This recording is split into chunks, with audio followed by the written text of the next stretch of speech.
Thank you so much for watching Smart 24 TV and in particular The Point. My name is Anthony and I am your host, and today we are hosting the Executive Director of the Uganda National Bureau of Standards. Now, according to Standard Bank Group, Uganda loses annually close to 1 trillion shillings in revenue in what we call counterfeit, but I will stand to be corrected about that, but substandard goods in particular that are on the market. Now, Uganda National Bureau of Standards is mandated to ensure that the goods produced locally are of the required standards and the safety guidelines, of course, as per the standards. And currently, when you look at the reports, there's been an improvement, but we don't know how much that has been actually captured in the reviews of the Uganda National Bureau of Standards. Now, Mr. Livingston here, we are talking about a report that you released in 2018.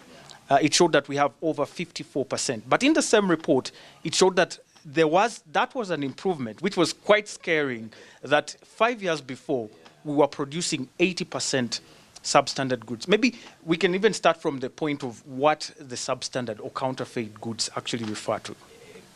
Thank you, Anthony. Again, for a clarification of the public out there and the business community is that the focus of the standards body, UNBS, is really on substandard products. However, we're also concerned about the counterfeit products because quite often a majority of counterfeiters do not up their game to make sure that such counterfeits meet the minimum quality standards. But indeed, the scope of counterfeit is the infringement. The counterfeits mean that somebody who does not own and produce that products purports to produce that products, and therefore it infringes on their legal right. Is it about the patent or something? Absolutely, it's about the copyright. A copyright, the brand name, the intellectual property rights. So that's how counterfeit is, and it is addressed through the legal processes to be able to sanction such people who purport to produce a product that does not belong to them. But our focus, really, the scope of UNBS is really on counterfeit or not counterfeit. The product. Is that product safe? Does it meet the quality and the performance parameters it is supposed to meet based on the standard? So that's our focus. We are saying that products that are regulated or that are covered by our mandatory standard must be able to meet those standard specifications. And that's where our focus is. So when you refer to the survey, which was, of course, unfortunate, was also more of perceptions at then, but also the scope was a bit limited. It was looking more on imported products into this country.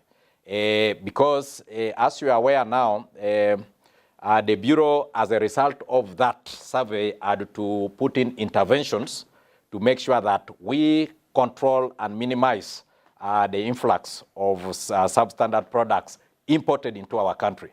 So we came with interventions such as the pre-export verification of conformity, which requires that any importer who brings this product into the country must have them checked by UNBS appointed agents globally before they arrive here. So they must be checked for conformity to the standard, and therefore, as they arrive in the first border or entry point, want them to be accompanied with that evidence that it has been inspected, it has been tested, and it meets the Uganda standard, and therefore, the certificate of conformity is one of the documents that must accompany that consignment, that import into Uganda. Of course, we have a mechanism of confirming that this certificate of conformity is not just a mere document, it's authentic. So we have our online system to validate all those certificates that are issued to accompany the imported products. As a result of that, we have seen the trend changing. If you look at now, the majority of imported products actually now complying to the standards. The reverse is now true, that what we are battling now on the market actually made in Uganda. And that's why you see our focus is now that for us to promote Buy Uganda, Build Uganda, which is really promoting consumption of our locally manufactured products, as part of import substitution, because government policy is that we should gradually reduce importing substitute products and make them locally, which is good for us. So as a result of promoting our local manufacturing, production, value addition, we have seen that the quality culture has not come up to speed compared to the rate of innovation. People are innovating too fast, but the quality culture is very slow. People are not conscious that before you put a product on the market, it must be certified by UNBS. So you end up finding ourselves that we have a majority of our locally made products on the market, which actually have not been certified by UNBS, and therefore their quality and safety cannot be guaranteed. So that's now where our focus is.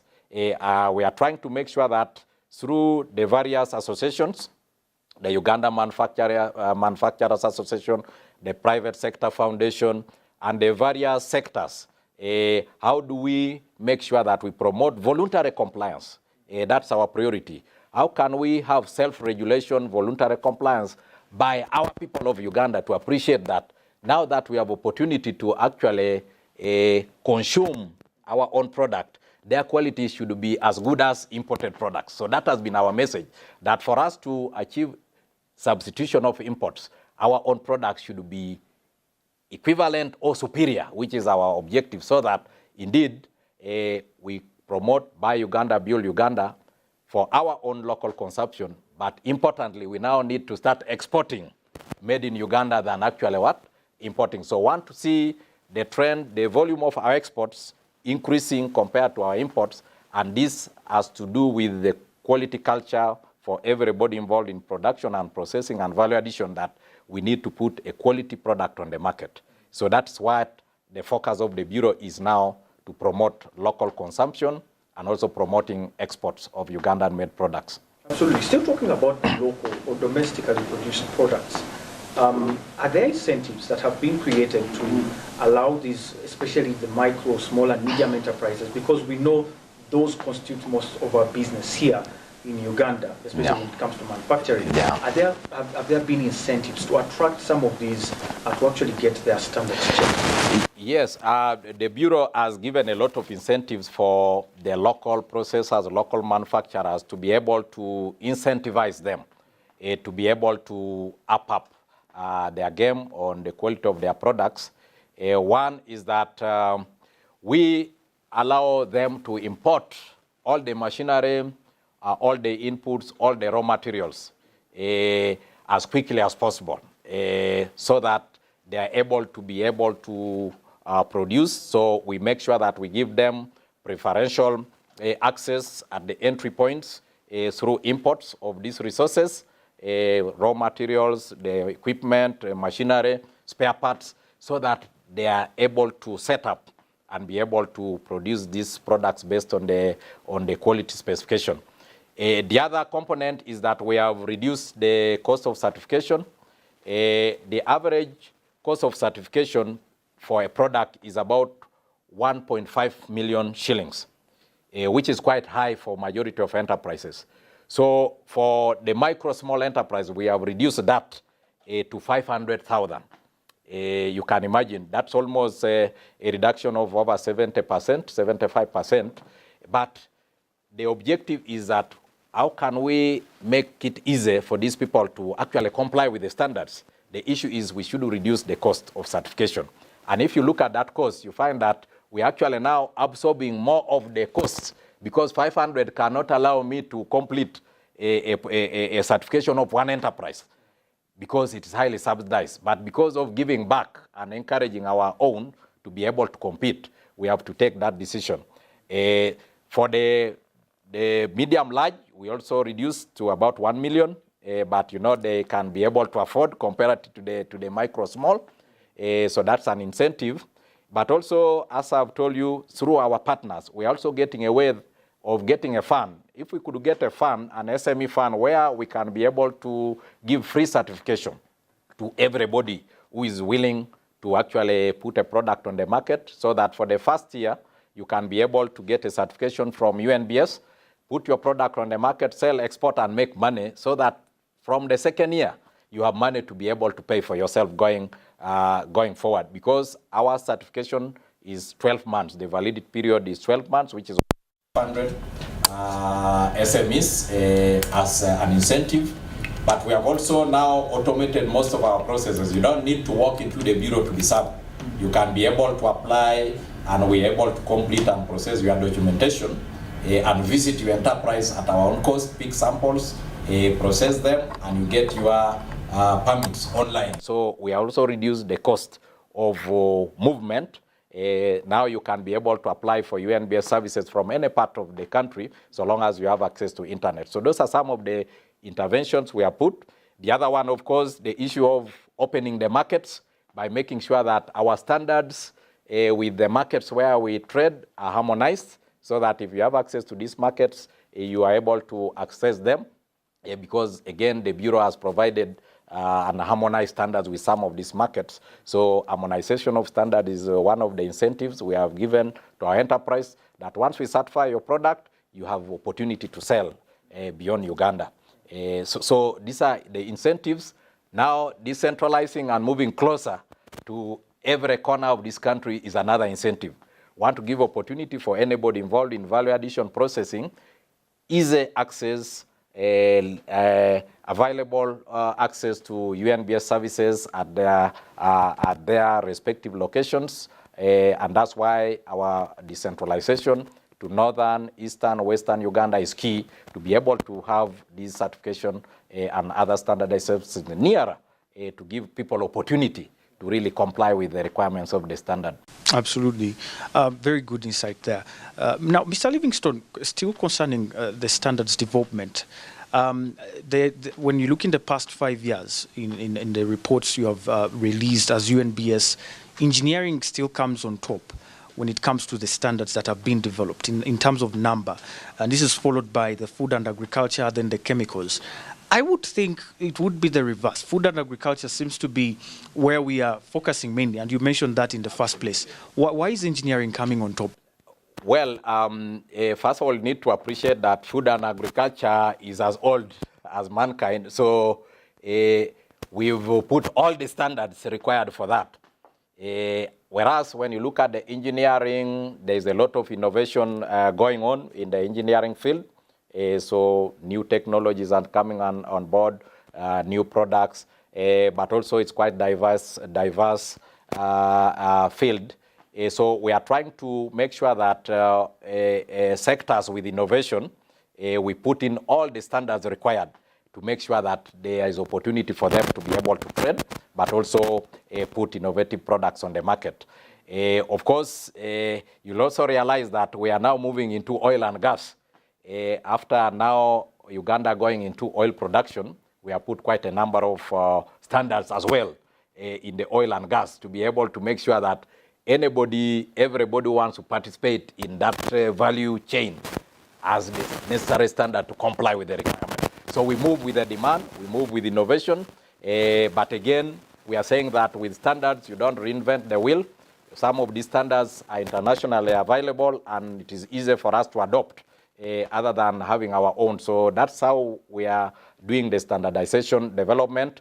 We look at what is available in globally, international standards, what is available at continental standards, what is available as regional standard, and therefore, if there is none available, then Uganda will put its own standard and be able to sell it to the rest to adopt, because we must trade with the outside world. So that's how we do standards. So things which are unique to Uganda, we'll have to have our domestic or national standard, but some of these things and businesses that are regional and global practice, it's most likely that these standards are available. We just need to harmonize and domesticate them for our purposes. Absolutely. That's exactly where I was headed, because you're looking at, for example, products. For example, I'm just giving one example, Bushera. bushera is locally made here, and it's truly Ugandan. So we're not going to really benchmark from elsewhere.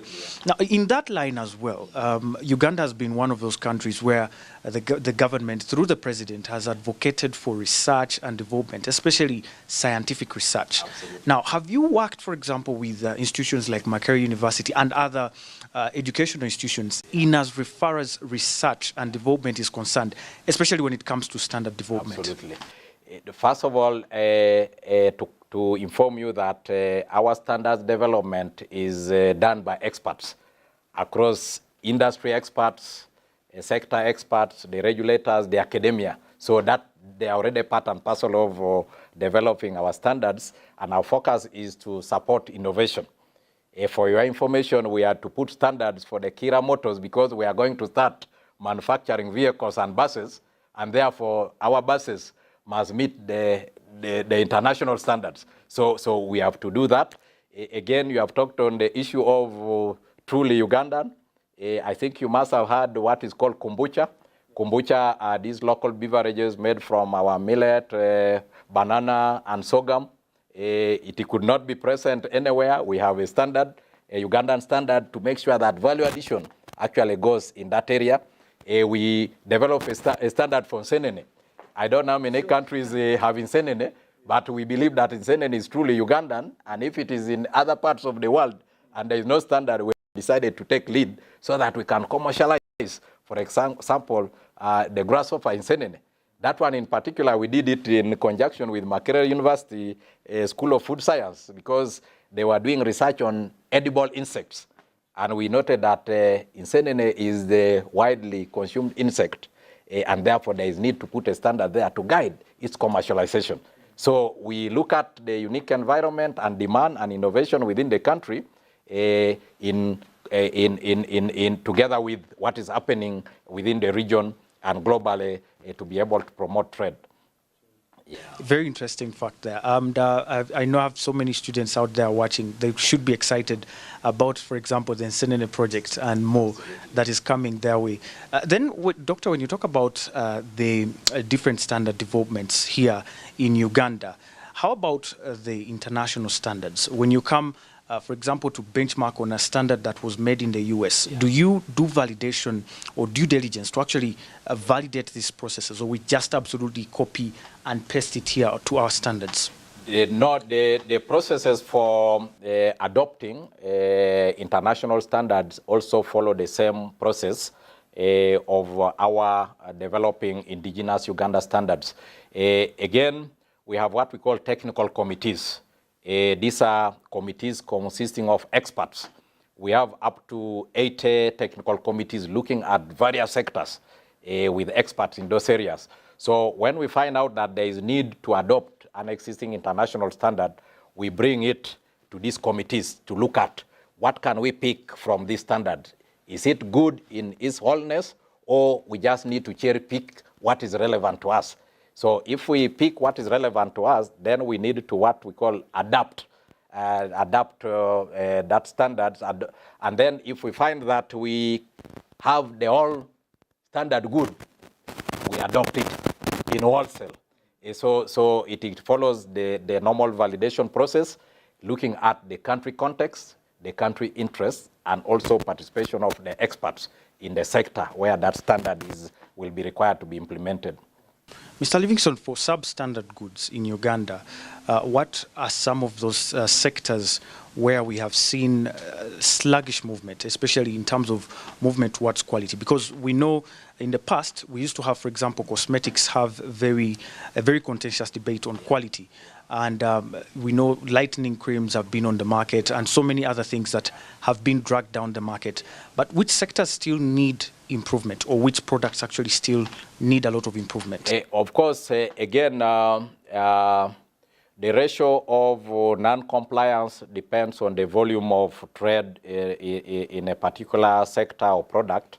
And through our reviews and analysis, we take note that the electrical, electronic-related sectors remains a challenge, especially for the imported products. So that's an area we closely monitor because we've seen that the incidences of non-conformity seem to be more prevalent within the electronics and electrical sectors. And of course, you know that much as we are beginning local manufacturing, local production of these electricals and electronics, we are not yet able to substitute majority of them. So majority of them are still being imported. We see that there. Then, of course, as I have informed you, majority of our value addition and processes locally is food-related products. When I talk of food, it includes drinks, beverages. What we eat in terms of the various food, what we drink into beverages. So you'll talk of juice, you'll talk of water, you'll talk of others, and the various foods and confectionaries. So you find that there are issues of compliance within the broader food-related sectors, where we tend to see a lot of value-adding activities going on. So the more the activity or trade in particular sectors, the more incidents also we are watching for non-conformity on some of the products because of the volumes. Where you have limited activities, it is also easier for us actually to focus because, again, the scope is limited. But that's why we are trying to push compliance to the producers themselves, the manufacturers, through their respective association and sectors. They should start to appreciate that they are the major beneficiaries of a quality product than we, the regulators. As I've already informed you, if your product cannot be certified now by the Bureau, you cannot cross this border to sell beyond Uganda.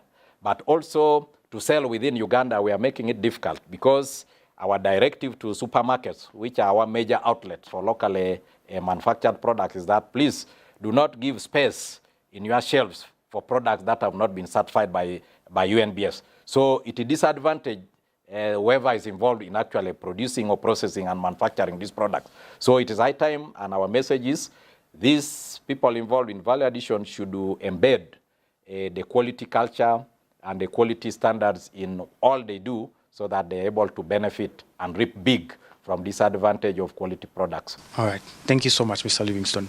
We are going to take our last break. And when we return with our final session, we want to talk about the Q mark. We understand now we have gone digital, and there's a way actually traders and people out there can confirm or verify the Q mark, because it has been something contentious also for some time, because many products have been with the Q mark, yet they don't meet the standards, and that has caused a lot of confusion. But also the legal aspects of standards. What are some of the things that people who are not following standards could be facing as charges if caught in that case? Thank you so much. You're watching The Point, and we are talking to the Executive Director of the Uganda National Bureau of Standards. And my name is Anthony. We are going to take a very short commercial break. We'll return shortly. Don't go anywhere.